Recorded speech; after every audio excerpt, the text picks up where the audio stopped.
You are listening to The Overwhelmed Brain. Today's episode is brought to you by GetOutOfTheMess.com. Let Asha, your Legal Shield associate, connect you to a legal insurance plan that's right for you. Quality attorneys at established law firms for about $20 a month. I can afford that. Are you annoyed by affirmations? Are you tired of that same old, rehashed personal growth advice that all seems to boil down to, think positively and all your problems will go away? If affirmations feel like lies and positive thinking feels like denial, then I want you to get ready. The Overwhelmed Brain is here to help you create the life you want now.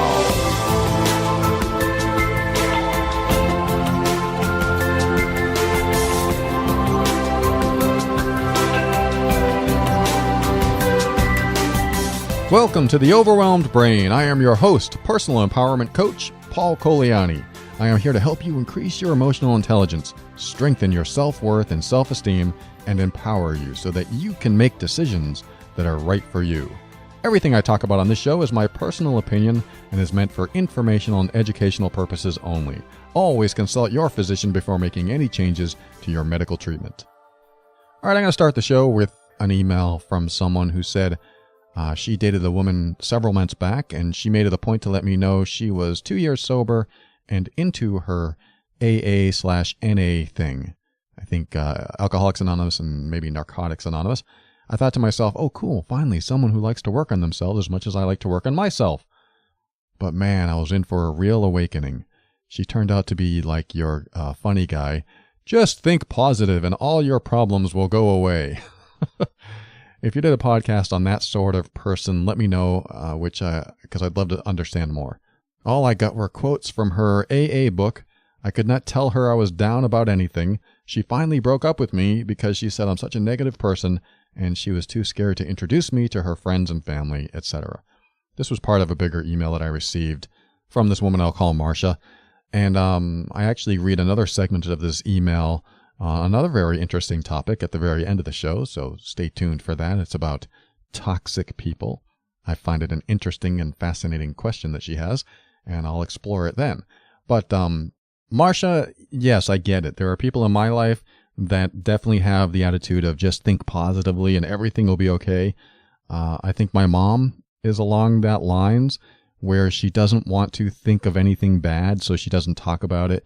And what happens with these kinds of people, typically, I'm not saying always, because there are some people that can utilize or use this to their advantage and it works for them.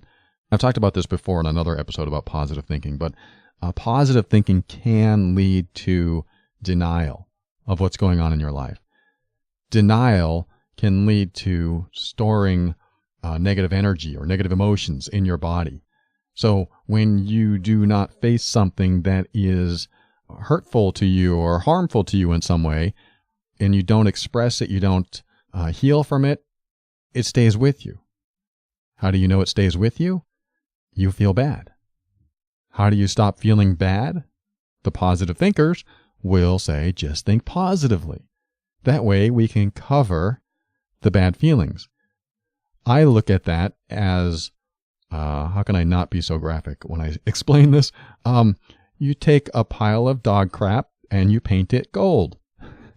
And you go, look, there's a pile of gold. And now you don't have to worry about the dog crap. But you know as well as I do that there is a festering, smelly pile of crap underneath that gold paint. That's probably not the best analogy, but let's just stick with it. This is my perception of what happens inside of our bodies. We are carrying around this toxic element, and we are just covering it up. If I were holding a piece of uranium and I didn't have a radioactive suit on, it would burn my hand. If I have a radioactive suit on, then it's almost like the uranium isn't there. It's like the radioactive suit prevents me from feeling the burn. Any nuclear physicists out there can probably, correct my assessment of that, but I think uranium burns, if not try plutonium.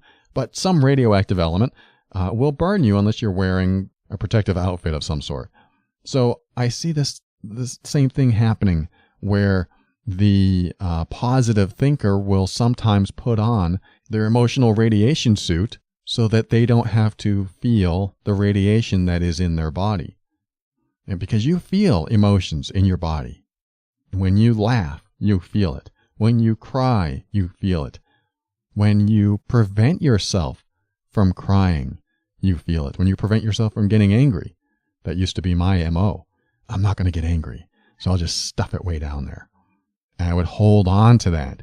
And holding on to that ate away at me inside for many, many years.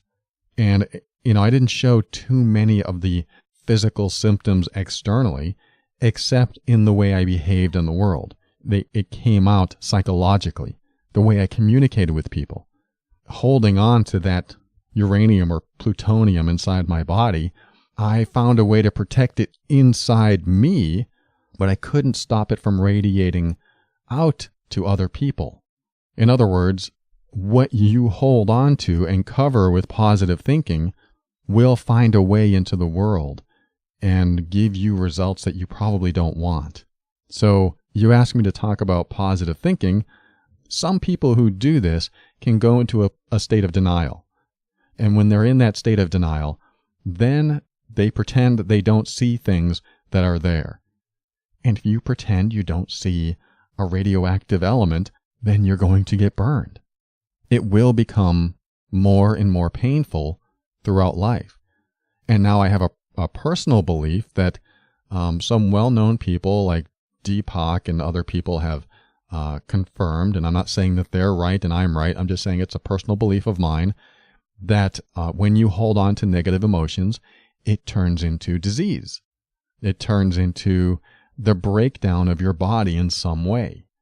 I'm not saying that's the only cause of disease. I'm saying that's one of the causes that I believe happens, is that when you hold on to these negative emotions, thinking positively can squelch those negative emotions and keep them down there, causing them to continue radiating inside your body no matter how much emotional protection you give yourself. That's what thinking positively is. It's emotional protection from what you really feel. Not all the time, not for everyone. I'm just talking about the people who go into denial. Because I think it's okay to think optimistically, which is different but somewhat the same. But if you think optimistically, then you look forward and go, you know what? Everything's going to be fine no matter what. Even if I get into a car crash, it'll be fine no matter what. It's an optimistic outlook.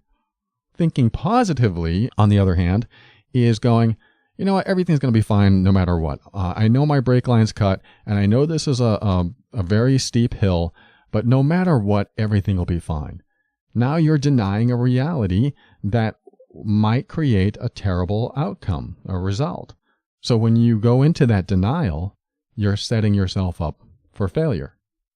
So Marcia, when you shared with me that this woman that you dated didn't want to be around you because she said that she didn't want to hear anything but positive thoughts and positive comments, and she finally broke up with you because she said you're such a negative person and she was scared to introduce you to her friends and family, she has set up her reality to only contain certain people.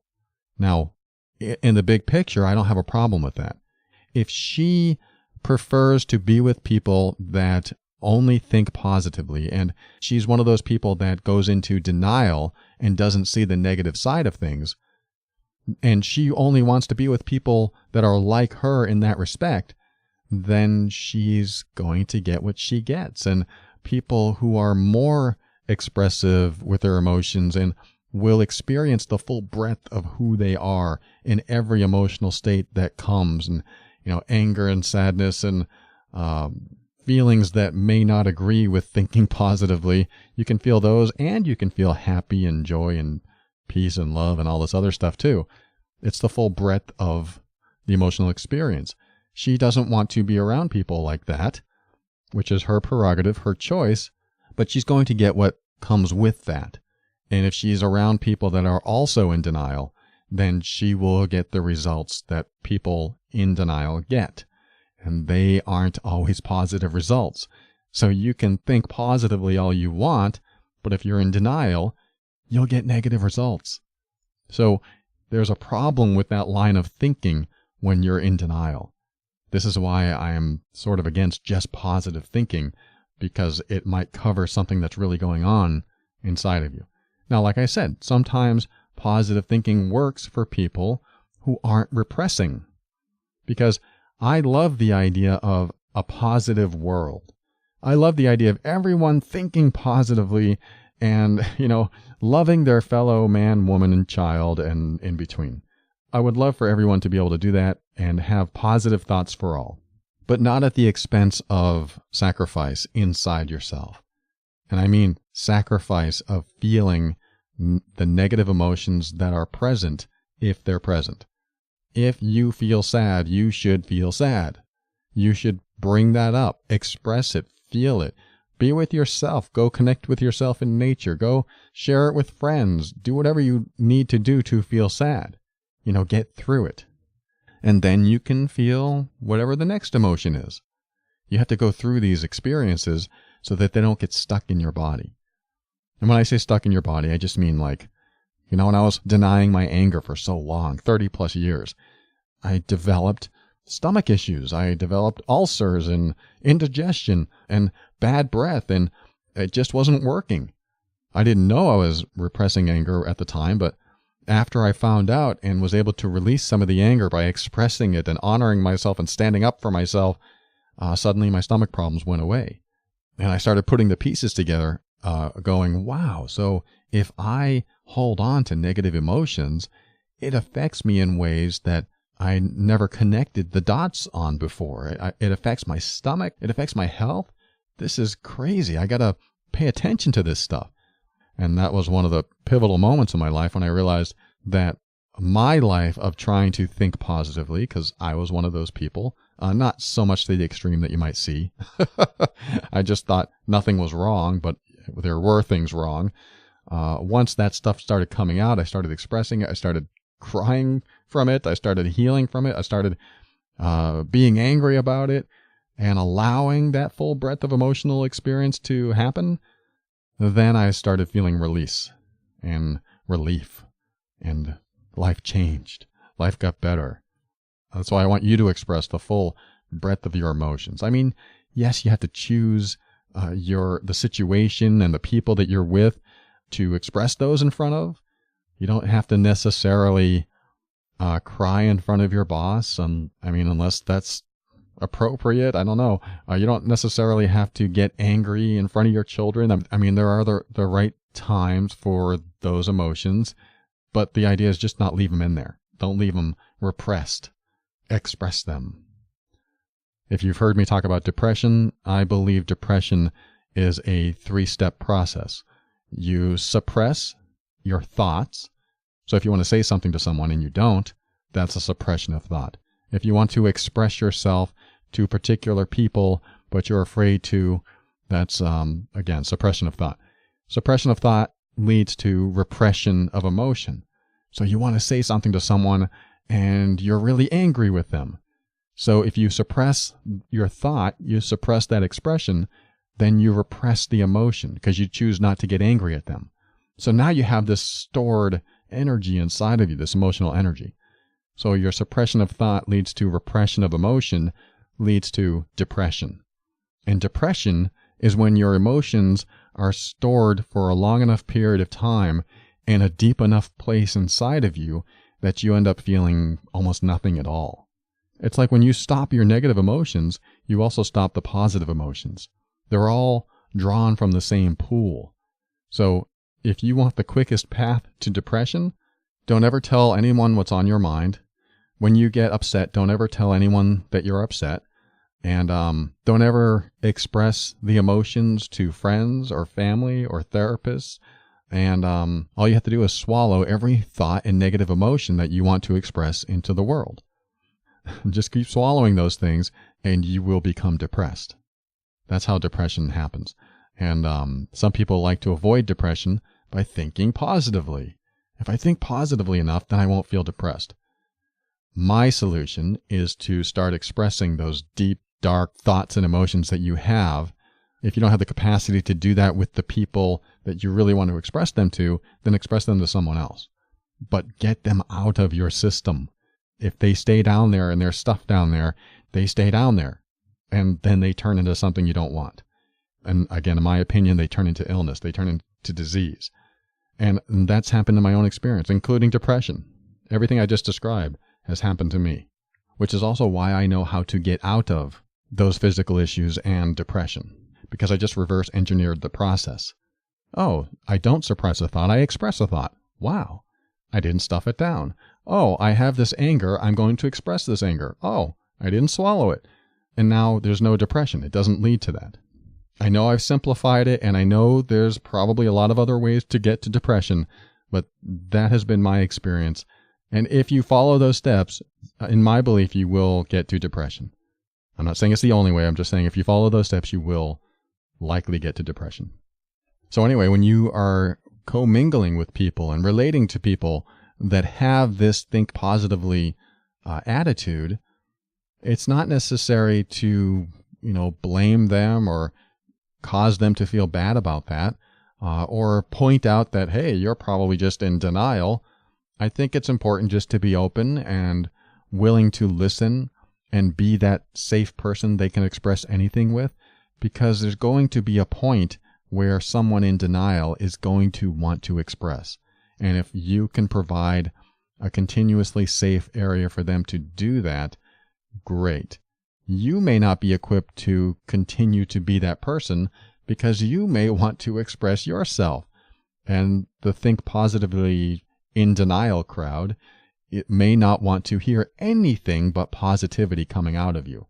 So if you have anything negative to say and you're around one of those think positive people, then you will probably not last in any type of relationship with them, which it sounds like what happened to you, Marcia. And one thing I'd like to add, and this is going to be a little bit controversial, and I don't mean to put anyone down, but I've seen this kind of person come out of good programs like AA. I call AA a good program because it's done nothing but wonders and good things for the world, from what I've seen, and from the people I've talked to who've been in it. I mean, people's lives have changed tremendously for the better. And in fact, one of my clients told me that the big red book that they're given is a lot of the stuff that I teach on this show. And I've never studied that big red book, but apparently it's old wisdom, I guess. And if you follow this old wisdom, it will work in your life. However, I think some people must skip one of the steps along the way. There's probably a step or two that is skipped, because I do see a very, very small percentage of people that come out of these programs with a slightly different version of how to behave in the world. And what I mean by that is that it just seems like there's a tad bit of reality that's no longer there, or their grasp on reality that's no longer there. I have seen think positively people come out of these programs, or maybe they're still in the program, and don't want anything negative in their life because they were taught to not allow toxic people in their life or alcoholics in their life. So they might generalize it to anyone that's toxic, anyone that says anything bad. And as long as they're away from that element, then they can go through life without issues. They can be happy. So I've seen a small percentage of people do this. I don't know if that's taught in AA, at least directly, but if you have been in any type of program like this or in that program directly, then I don't want you to disregard the idea that if you only expose yourself to positive people in this respect, like they only think positively, they never show you the other side of them, then you are going to get some not so great results. Again, this is controversial. It's only been my experience. I didn't take a survey.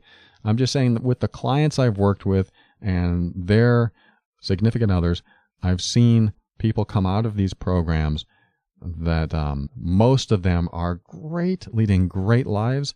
And then the small percentage of them, they have a different understanding of how to relate to other people.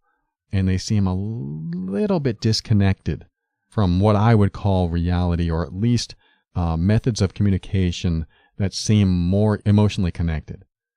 So that's all I'm going to say about this. I absolutely encourage anyone to look into AA. It's a lot of the same teachings as you find here. If you are in any type of addictive relationship where you're the addict, they're the addict, whatever, there's, Co-Anon, like Codependence Anonymous, there's Al-Anon, there's the Partners of Al-Anon, there's ACOA, like Adult Children of Alcoholic, which I am, and all kinds of programs out there. And a lot of them are fantastic. You just have to be aware that not everyone applies the teachings the same way. And so this is why I'm telling you, Marcia, is that it's possible that the program that she took is terrific. It's just she didn't apply it in a way that kept her emotionally connected to other people, or maybe there's a part of reality that she doesn't want to face. So she goes into that denial space, that think positively space. And you just have to accept that that's who they are. You may not be able to have a relationship with someone that is emotionally disconnected, or at least somewhat distanced from reality like that. And that's just something to keep in mind. For the most part, I've had good friends that came out of their program better than ever. So, Marcia, there's my take on positive thinkers. I hope that helps, at least with the ones that are in denial. The other ones that are positive thinkers that are loving life and living their life, good for you. If you can do that, I am 100% behind that. Keep going. I myself think positively and negatively. I think across the spectrum. It just happens. I like to experience it all. It gives me the contrast I need to continue moving through life, motivated and encouraged to continue learning more and doing more, and of course healing more. Thanks for your letter, Marcia. We'll be right back.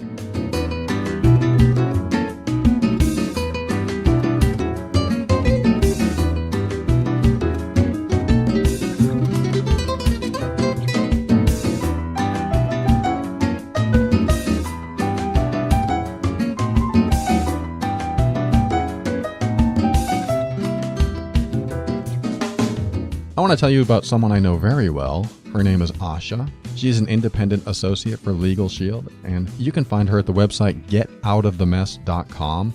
And she has been a plethora of knowledge for me and many other people who have called her regarding all kinds of things in life. I mean, she's owned her own business. She knows about taxes. She knows about raising children and being in an abusive relationship. She survived sexual abuse when she was a child. She was brilliant in school, and she's brilliant in music. She is like an astrophysicist. No, she's not really, but I see her that way. She's just brilliant in so many ways, which is why I love tapping her for information. Anything to do with taxes, I can ask her.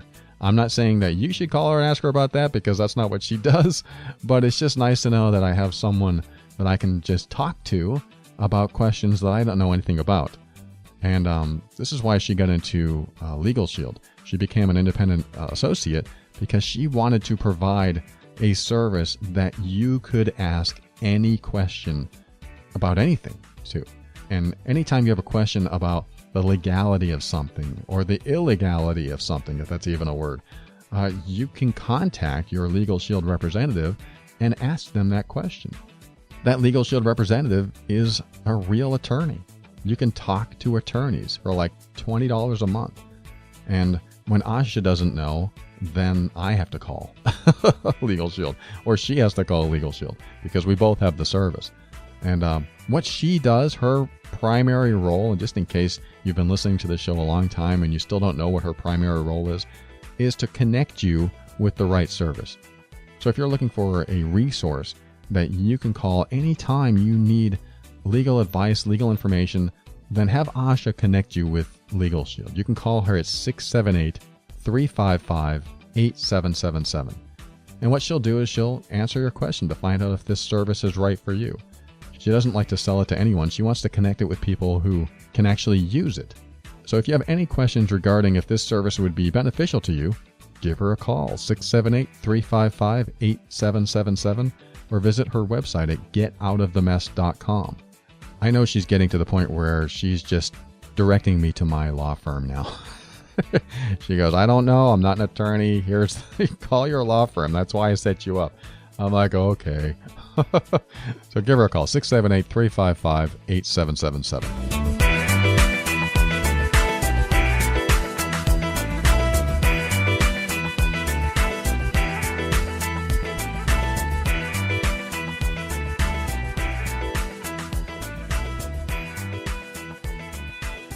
All right, welcome back. I'm going to read you another email from someone I'm going to call Bob.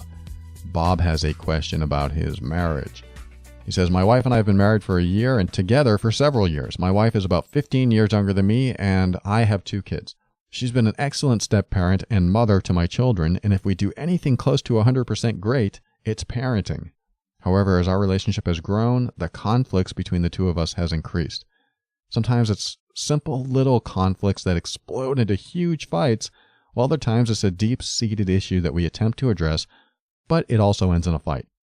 In general, I feel that my wife is constantly on the defense toward me. If I share any concern, hurt feeling, or opinion, it is very often met immediately with a defensive statement. These responses, to one level or another, are how I feel my wife responds to most things that have a negative connotation to them. I have total responsibility in kind for many times dealing with her concerns in the same way. However, I have worked very hard to better myself and learn how to not react and handle these situations better. Where we seem to run into a brick wall is when I try to keep the conversation focused on the issue, discuss the actions that caused the hurt, and find resolution. Often my wife will not stay focused on the subject, especially when it's something she did, and she'll attack with words like always and never and like last time. And generally she'll become totally attacking in a yelling and ultimatum way. To pile on that, the physical affection portion of our relationship is almost non-existent. In this, I feel that I have been the one to make efforts to connect in these ways through touch, play, compliments, initiation, etc. I don't feel that my wife has taken efforts to address this large issue that I have brought up for over a year now. She says that because we aren't emotionally connected, she doesn't feel as strong of a physical connection, which I can understand. However, I have continued to expand my learning through several podcasts, articles, etc. to increase our emotional connection and work on myself. We've gone to couples therapy and my wife has done a few others. However, when I have shared my podcasts and articles with her, there is little to no response. In fact, I asked her to listen to some specific episodes, and she never did because she said she was busy. I accepted that and never bugged her about it at all. Then she yelled at me because I had gotten busy at work and forgot to reschedule a therapy session, stating that I wasn't into the process and that she was very hurt and disappointed about that. I tried to point out that, we were both busy and I didn't attack her for her lack of progress, and I would appreciate that she doesn't attack me. She then began yelling at me, "That's not the same thing." This is more often how she responds when I try to draw a comparison to something that she doesn't want me to do that she ends up doing herself. Anyway, I find myself in a dark place where I feel very alone and defensive in the relationship. My efforts to communicate with my wife have resulted in further reclusion into myself. I'm looking for any advice you can offer to help protect myself and my boundaries and to repair my marriage. Thank you, Bob. Okay, Bob, thank you for sharing that. And yes, I understand where you're coming from. I think a good portion of the listening audience has probably been in a similar situation, if not right now, where things start off as little spats, they turn into giant arguments, and then there are just massive conflicts that don't seem to go away. And every little thing from the toothpaste cap off to the toilet seat left up is a major, major issue that seems unresolvable. So where I go with this is that there is a beginning to this. There is a point of origin where this started. And it may have several points of origin, but I bet it's something major. Like when you look back, when your relationship first started, how were things then? And then when did those things change? When did she become more defensive? When did you become more defensive? Did something happen in your relationship that caused this? For example, I can look back at my marriage and pinpoint the exact moment things changed. And that's when I started becoming judgmental toward my wife for her eating challenge, for her emotional eating. As soon as I started becoming judgmental about that, our life changed. I was constantly in trigger mode. She was more defensive, I was more defensive, and it sucked. It was a terrible, terrible way to live life. And we would have great times and we would have terrible times. But I can certainly pinpoint a moment that if it hadn't happened, how things would be different. So that's your step one, is to pinpoint when things changed. Did you do something? Did she do something? Did something happen that changed her mind, that changed your mind, that made you upset? I mean, sometimes it's something that makes one of you upset. It comes out and you yell about it and you scream about it, but it's never resolved. And that one thing explodes into everything. And this is why it's important to figure out when things started to change. You can usually figure it out if one of you is vocal about it. For example, and I'm just going to use a mundane example. That one day you left the toothpaste cap off. I don't even think that exists anymore. We have flip caps now. Well, there's some that have the twist tops. But let's just say that was it. You left the toothpaste cap off, and ever since that day I've been upset with you. Let's just say it's that. You can tell it's that if they bring it up in the most upset moments. If it wasn't for that toothpaste cap, I would never be upset with you. If the same thing keeps coming up over and over again, then there's some resolution that needs to take place around that moment. We need to really dig into that moment and find out why it was so offensive. Why were you so offended that I left the toothpaste cap off? I mean, to you, it might be she's just being ridiculous, which of course may feel invalidating to her.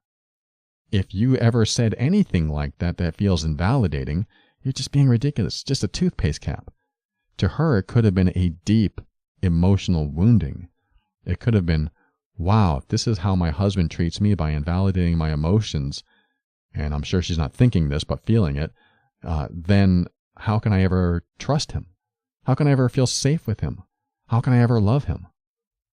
So I really want you to go back in time and think about when this started or when it became worse or something, and try to remember a moment when things changed.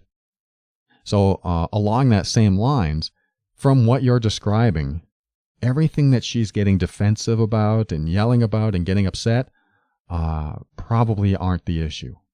In fact, what I'm sensing here is that there's something bigger that's unspoken. Because someone who gets so defensive over that type of thing has something that they really want to say, but they're not saying it. This is how unspoken thoughts and emotions, we were just talking about that in the last segment actually, this is how they manifest. They become lashing out. They become incredible overreactions. And when it's left unspoken, then everything is fair game. No matter what you do, you can put the toothpaste cap back on, but it's too tight. Now, that's game for an emotional overreaction. You can leave one dish out when you're supposed to wash all the dishes. That's game for an emotional overreaction. All of this stuff is open game for an emotional overreaction of some sort because she may still have something that she doesn't really want to talk about, because talking about it might mean admitting something that she doesn't want to admit that might hurt her, that might hurt you.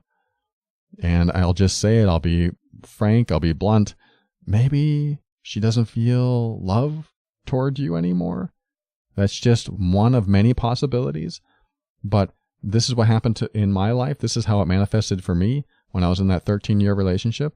The girl I was with started falling out of love with me.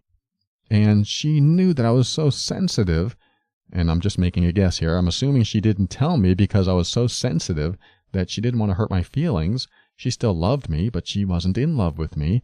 So by telling me, it would hurt me too much.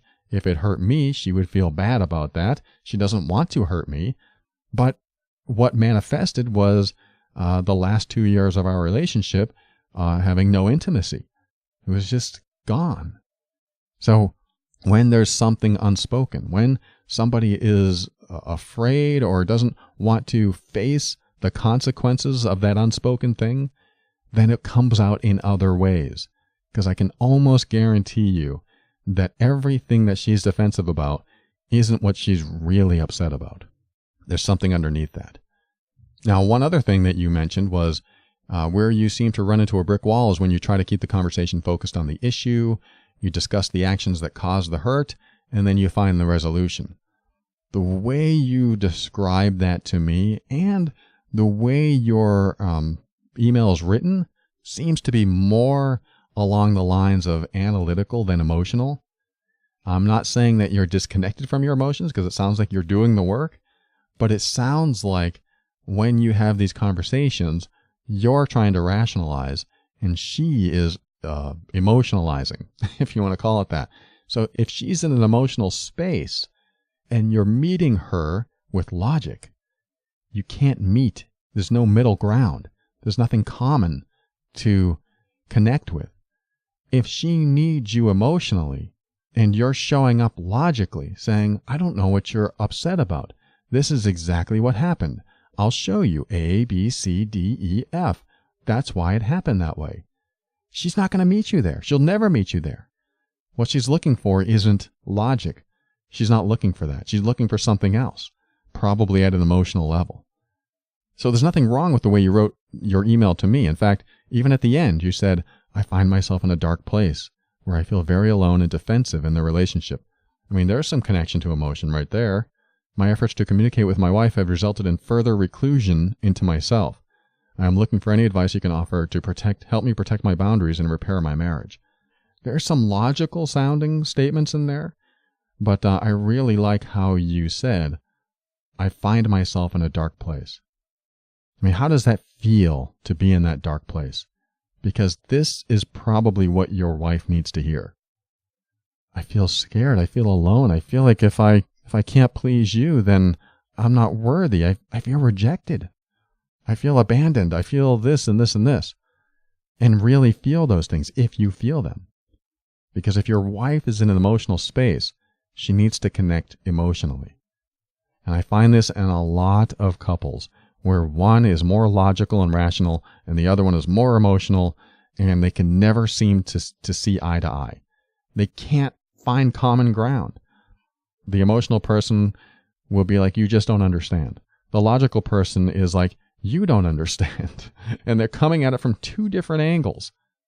So how can you meet in the middle? Well, let me put it this way. With the emotional person, it's so rare that they're going to meet you at a logical place when they're in their emotions. I'm not saying they can't do it. I'm saying when they're in the emotional state, they need an emotional connection.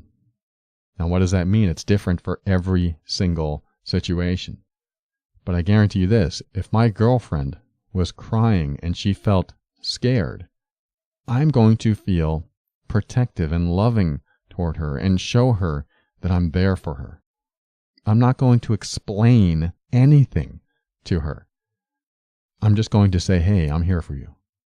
And if she pushes me away and she just says, I'm mad at you, which is possible, then I'm not going to jump into automatic defense saying, well, you have no right to be mad at me because I didn't do anything wrong.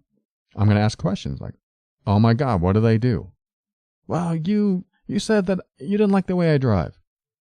And instead of going, well, you drive terribly. This is a fake conversation. Just so don't jump to any conclusions here. But let's just say I said that. You drive terribly. Now I'm on the defense. I'm not connecting with her emotionally. I am explaining to her why I feel the way I feel. That explaining is very hard for someone in an emotional state to connect with. The explaining is almost an invalidation of where they are. And then she might say something like, you're so awful. I can't believe you think I'm a bad driver. And I could continue my argument. Well, you are. I've seen you not use your blinker. I've seen you weave in and out of traffic. I could explain all of that. And then I'm right. Then, as long as I'm right, I win the argument. And I keep my dignity and my integrity. And is it that important to keep those things? Is it that important to be right just to prove her wrong? Where I'd like to go is, why are you so upset about this? And now she might get mad at that. You don't know why I'm upset about this? So I might say, well, how have I upset you? I don't want to upset you. Then she might say something like, you make me feel like you don't love me. You make me feel like you don't respect me. You make me feel XYZ. She may say anything from that point on. And now I'm looking for those emotional words that I can connect with and go, wait, you think I don't love you? Oh my God, that's not true at all. I love you so much. Well, why would you say something so disrespectful? And now you can tell where she's coming from. She feels disrespected. The person that she loves and is supposed to feel the safest with, she feels disrespected by. Boy, suddenly I'm starting to get a bigger picture of what's going on in her mind and in her heart, of course. I'll go, wow, I respect you more than anything. I've seen the way you handle yourself, and I'm just so proud of you. I'm going to say these things because I really believe them. And I do respect her, absolutely. And then I might think, geez, if she feels all of this from something I said, which in my mind, sure, I might think she's a bad driver, but if she thinks I disrespect her and don't love her and all this other stuff, then I'm going to back off and go, you know what? I feel really bad that I called you a bad driver. That was not nice of me. That was not nice of me, and I wish I could take it back. I feel awful. You know what that does for her? It shows her that I acknowledge her emotional state and that I'm actually connecting with her in an emotional way. I'm actually finding a path to connect with her. But you got to work on it being genuine. If you're not generally an emotional person and you try to connect with her emotionally, don't make it just about words. Well, if I say these words, she'll be happier. She'll be more comfortable. Really connect and try to feel where she is. If you felt unloved, how would that feel like? If you felt disrespected, how would that feel like? Again, you want to listen for those emotional words coming out of her. And that's what you focus on. And then you realize what you're doing to cause her to behave in such a way, cause her to react. Again, it's rarely about what's happening in the moment. It's more about something stored in there or something that you've activated because there's an emotional space that she gets into that you may need to connect with. If you don't connect with it, you've lost it. And she's going to have something unspoken, something unhealed, something unresolved for next time. And it's going to continue being there and probably continue to get worse. So that's my only advice to you, is that look for that origination. Try to figure out where it started. And maybe you can unravel some mystery there. And then, of course, connect with her in that emotional space. Don't focus on being right. Don't focus on trying to fix her, trying to explain, trying to get into your logical mind and connect all the dots.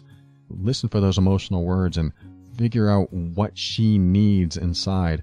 And then really genuinely try to connect with those needs. That's the best path of success that I can think of for your situation where it's just explosion after explosion. Because there's something unresolved. There's some unmet need. And hopefully you can meet her needs and open up some more healthy dialogue in the future. I wish you both the best. Thank you again, Bob, for writing. And thanks for listening. We'll be right back, say some thank yous, and close the show with something else I'll talk about. Be right back.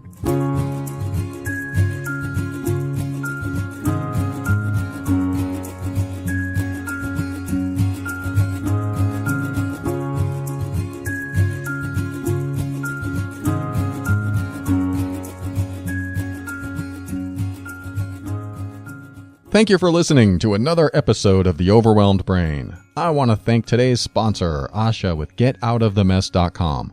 This is a great service. She calls it legal insurance, and she uses it, I don't know, once a week. I think that's exaggerating. She does use it a lot and asks them any questions that come to mind. And so can you. If you're in the U.S. or Canada, give her a call at 678-355-8777. And just ask her if this service is right for you. You can also visit her website at getoutofthemess.com. And let me ask you something. We talk about relationships a lot in The Overwhelmed Brain. Are you in a relationship that you feel is, I don't know, all about the other person? Do you ever get your needs met, or are they placed aside in a way that seems justified but feels wrong? Is your intuition telling you one thing, but your partner converses it away as if it were nonsense? If so, get the Mean Workbook. It's going to reveal some pretty deep, unspoken behavior in your relationship and may give you and your partner just what you need to talk about what might be covert or even overt manipulation or emotional abuse. If you feel like you're going crazy in your relationship and you don't even know if you can trust yourself or your instincts, get the Mean Workbook. Work on it by yourself or even with your partner. There are some truths that you may not even know about, and then there are some that you may not want to know. But it's about time you learned what they were so that you can start healing and growing together, or just figure out that it's not meant to be. Visit theoverwhelmedbrain.com/mean, MEAN. And I want to thank the patron members for their support of this show.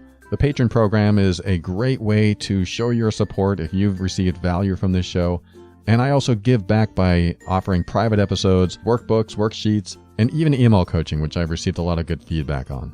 Visit patron.theoverwhelmedbrain.com if you're interested in supporting the show like that, or just want all the goodies that come with it.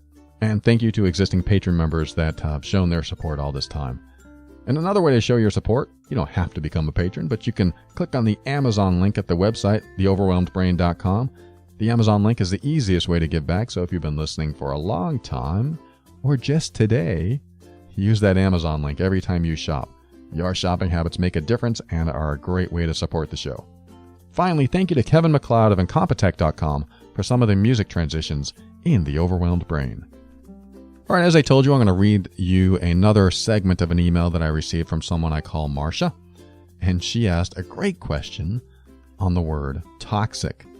She said, there seems to be a popular buzzword describing a broad range of characteristics in people, and it gives me a headache every time I hear it. The word is toxic. I'm not even sure if it's a noun, adjective, or verb, but I hear it being used all the time. I hear it from friends. They'll say, that's it, I'm deleting all the toxic people in my life, and it feels great. But most often I read it in many self-help or advice columns, even in your podcast. Before the word toxic, what was used? Angry, cruel, broken, hurt, or perhaps even evil? To me, calling someone toxic puts the blame on you for not being able to handle someone else's behavior. We all have issues and pain that needs healing in our life, and not everyone's personality or energy is going to resonate together. But to call someone toxic, rather than saying something like, their personality/behavior makes me uncomfortable and I don't know how to handle it, seems like a cop-out. For example, I have an alcoholic uncle who I've witnessed being abusive to many of my family members, and I've seen him go into psychotic rages. It'd be a no-brainer to call him toxic, but I know better. He was hurt so bad from a divorce and other things from his past and never got whatever healing he needed. He's a drunk, unhappy, and totally dependent on his sisters who coddle him and won't get him the psychological help or meds he needs. Because he's family and living with my folks, I have no choice but to learn how to safely interact with him, but at a distance. Another example would be me being described by the last woman I dated. I don't see myself as being negative or toxic in any way, nor do my friends, colleagues, or family. But she did in the short amount of time that she knew me. She could not handle the range of emotions that might stir her world up out of her control. Maybe that is the reason why people label other people toxic to begin with. It's a type of behavior we see in others that we feel we are not equipped to handle, as we may lose control. Does that make sense? So my point is, by calling someone the vague word toxic, we are really blaming the other person for a weakness that we have within ourselves. Perhaps better communication between people, or just the acceptance that the other person is going through something and that their behavior triggered some sort of fear in us, is what we need to address. I just feel people should be a little bit more compassionate and patient with each other and not be so quick to write someone off by name-calling and then running away. Because we'll keep meeting this sort of person with this behavior again and again. And we can't keep pointing fingers, blaming, and running when we can grow more by learning how to be present with them. And you give great examples of how to do this in your podcast all the time. I'm not saying we have to interact with everyone we don't want to, but sometimes, like at work or with family, we have to. All right. Thank you, Marcia. Like I said earlier, this is a very interesting question, and I wanted to address it because I do use the word toxic a lot. I use the word toxic all the time. When I think of toxic, it is analogous to, toxic waste. And somebody might go, you're labeling someone as toxic waste. And that's not what I'm doing. That's not what I'm trying to do. Although I do know people in my life that I would equate to toxic waste at some level. It's true. I have this in me. I can look at them and go, they are just like toxic waste. I do not need that person in my life. I choose to be without that person. That's not what I mean when I say the word toxic, but I can understand how you might see that calling someone toxic is really not giving them the compassion, the empathy, the understanding that you might need to give. So here's my take on this. When I use the word toxic about someone, I think of it as the effect of toxicity. I'm not necessarily saying that they are some sort of toxic element that everyone should avoid. Although, again, sometimes I might mean that. Depends on the person. But in general, I believe a toxic person is capable of causing harm to you, regardless of your level of personal growth. Even me, in the space I'm in now, of everything I learned about personal boundaries, about values, about showing up in the world authentically, about standing up for myself no matter what, even now, I still consider my stepfather toxic to me. Why is that? Well, it's not that I can't handle his behavior or how he behaves around me and other people. It's that I choose not to. And I think that's a big difference. I understand what you're saying. You're saying that, hey, if someone is toxic around you, what do you need to do to become the person to be able to handle that behavior? Or look at that behavior in another way. Like, hey, hurt people, abuse people. So that person's abused, so we should have compassion for the person who was abused that continues to abuse. We should have compassion for that person. I'll talk on that in a moment. The idea, though, that you can make a choice to not be with someone, not because you can't handle it, but because you don't want a toxic element in your life, is where I go with it. It's true, I could make the choice to go, you know what? That person has behavior that I don't agree with, and being around that person is unpleasant, but I can handle it, so therefore I will be in that person's presence and be the most evolved person I can be around that person so that I don't feel the effects of toxicity. I could do that. But then I have to look at my values and my personal boundaries and go, wait, people with that kind of behavior I don't allow into my life. I don't want them in my life. That is a boundary violation. I have set up specific boundaries in my life that people that do this XYZ behavior, I don't want to be around. Not because I can't handle it, but because I choose higher quality people. That sounds like I'm segregating. It sounds like I'm putting people into classifications. I am. I do put some people into classification. There's two classifications, toxic and non-toxic. So if you don't like the word toxic, then that probably doesn't resonate with you. But there are certain elements of personal growth that you learn over the years that you apply to your life and you stick with it because it's working. And when you go, wow, my life turns out better when this person isn't in it. I am happier when this person isn't in it. I am more at peace when this person isn't in it. Sure, I could act like the Dalai Lama and accept everyone for who they are, no matter how abusive they are, no matter how what I call toxic they are, no matter what. I could do that if I wanted to. But I have other priorities in my life. I would rather spend my time, energy, and focus on the people I love to be with than the people that I need to really try hard to be compassionate for. Don't get me wrong, I have a lot of compassion for hurt people, and I even have compassion for my stepfather who's done some heinous things. I have compassion for him, but he's still toxic. It's the and both. He is hurt. I feel bad for him. I wish he would learn what he's doing is toxic to him and other people. And I have compassion enough for me to not put my time and energy toward him. When I think of all the people that deserve my time and energy, he is not one of them. He is, by my definition, for the benefit of me being the happiest, most at peace, least stressed I can be, he is one of those people I consider outside the circle. I don't allow those toxic elements inside my circle. My choice. And I'm all on board with what you said. If you are okay and feel okay after every interaction with the toxic person or whatever you call them, and it doesn't affect you negatively, and you can walk out the door just as happy as you walked in the door before you saw them, then by all means, continue to relate and communicate with those types of people. I personally don't want to spend my time with those types of people. And let me give you one unless. I don't spend my time with those types of people unless they say, I'm working on myself. So by all means, hang out, chill out, be friends, be family members. There's absolutely nothing wrong with having the people that you find more difficult in your life as long as it doesn't make your life more difficult. Go for it. To me, they're toxic.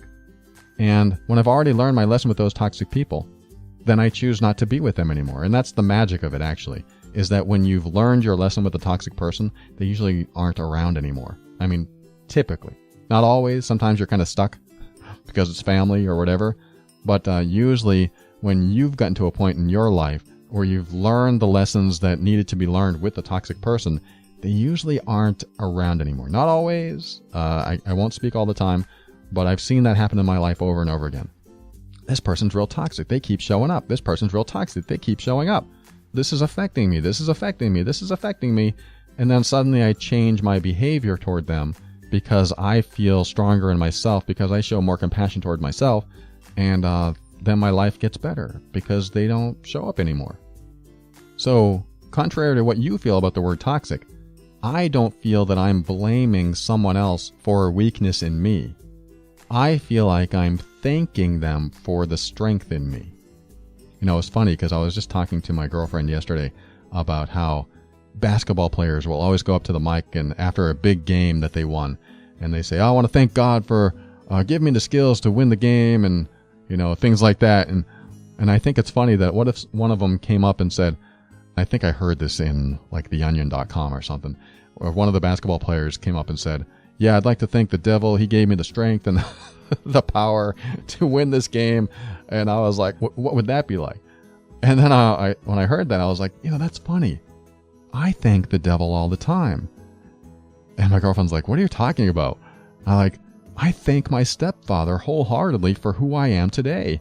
And she laughed and then felt a little uncomfortable, but laughed. And I said, well, he's not really the devil, but it kind of feels that way. I'm not thanking someone who was wonderful to me. I'm thanking someone who was awful to me and my family and everyone else I know. He was so awful in so many ways, and I am so grateful for him in that respect.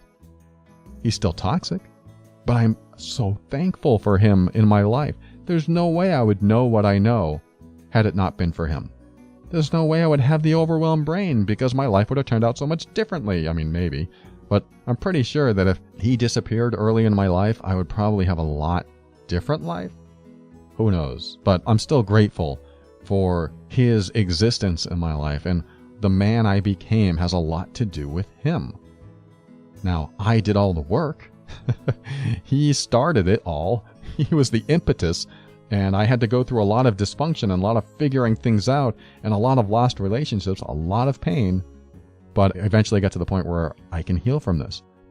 And when I started healing and started realizing that, without all this dysfunction in my life, I couldn't have become this worldwide coaching guy on a podcast. I just couldn't have done it. So I'm super grateful for him. So I consider his toxicity, I'm still going to use that word, I love it, in my life as my strength. He made me who I am in so many ways, and he didn't even try. I don't think he tried to do it the opposite way either. I don't think he tried to break me down. He just showed up as who he was. And then I became who I was because he showed up as who he was. So I do see the ability to choose who we want to be with as a strength, as something that is very powerful inside of us.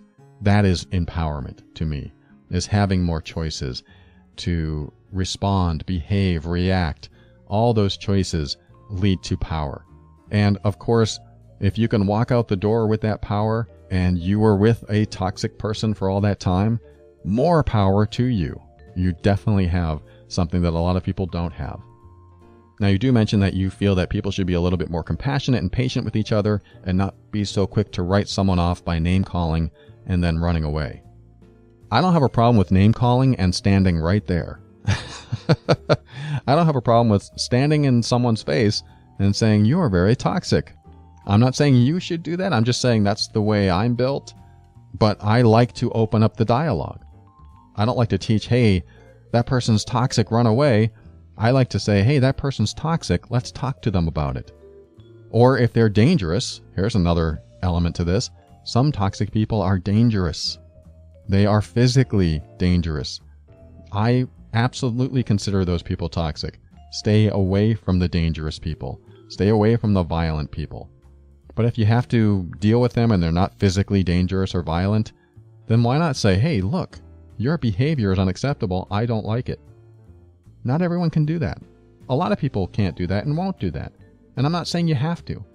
But I am all for someone who's in a space that, yes, may need more healing to do with this person, but to stay away from the person. My whole point with toxic people, when you have them in your life, and no matter what you do, no matter how much you heal, no matter how well you show up, how authentic you show up, and they're still causing problems in your life, and they're lying to you, and they're betraying you. When those kinds of toxic people are in your life, and they won't stop doing it, I mean, who knows? They're stealing from you. There's all kinds of ways for someone to be toxic. And you've tried everything you can, then it's good to distance yourself from them.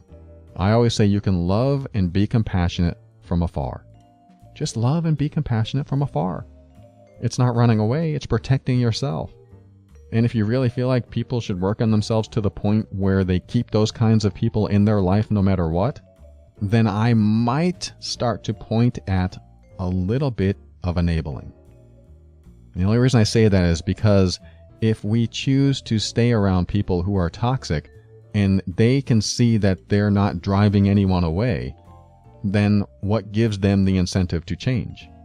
I mean, sure, you can have a conversation with them, but hey, you're still coming over all the time, so I guess what I'm doing isn't so bad that you never leave. I like to give toxic people accountability. If you still behave this way, I won't be here anymore. How about that? You will be held accountable. Because if I don't show you accountability, then you'll continue to behave in a way that is damaging to our relationship and damaging maybe to other people too. So I'm not going to stick around while you behave that way. So I'm going to say that maybe we can agree to disagree on this, Marcia. I mean, I still didn't give you my definition of toxic. Maybe I will. I'll give you my definition of toxic. Are you ready? Let's call it an adjective. Toxic is a person or environment that makes you feel ill. And that's regardless of your level of personal growth. Because my goal isn't for you to become compassionate toward those who abuse you. My goal is for you to feel empowered enough to walk away from the abuser with strength and courage, knowing that you are doing the right thing for you. And if the abuser suddenly becomes enlightened one day and says, "Oh my God, I've been abusive all this time. I just realized it, and I am so sorry. I'm going to get help, and I need to get healed," then you have a choice whether you want to be around that person anymore. But until that exists, when the person or the environment makes you ill, regardless of your level of personal growth, and you choose to be away from that person or environment, that is empowering you to learn, grow, heal, and evolve. And let's just say you're right. Let's just say that we haven't developed compassion enough for the hurt people that hurt people, for the abused people that abused people. If that's true, then we still need to be away from them for us to go through our healing, because being around them keeps us under their influence, in their toxic space. And when we're in that toxic space, we don't have clarity within ourselves. There's always a cloud following us, and we're not sure how to get to a better place in ourselves. So absolutely, just like I did, I spent many, many years away from my stepfather, and if I hadn't been gone, if I hadn't been distant from him, I don't believe I would ever have come to a level where I could face him again from a strong place inside me and actually defy him and deny him from being toxic toward me again. And if you've heard my show, you've heard me talk about it. I defied him. I told him to go away and he wasn't welcome. And that was the hardest thing to do. But I don't believe I would have had that strength or courage or confidence to do that had I not been away from his influence for that long. So there's my opinion. Whether you agree or not, that's fine. I just know that there are some people I don't want in my life and some people I do want. And I love pouring my precious time and energy into those people instead of the ones that really don't have my best interest in mind. But maybe that's just me. So what I'm going to do is just keep an open mind and step into my power. And I'll be firm in my decisions and actions. And I want you to do the same thing. Step into your power. Be firm in your decisions and actions too, so that you can create the life you want. Always take steps to grow and evolve. You are powerful beyond measure.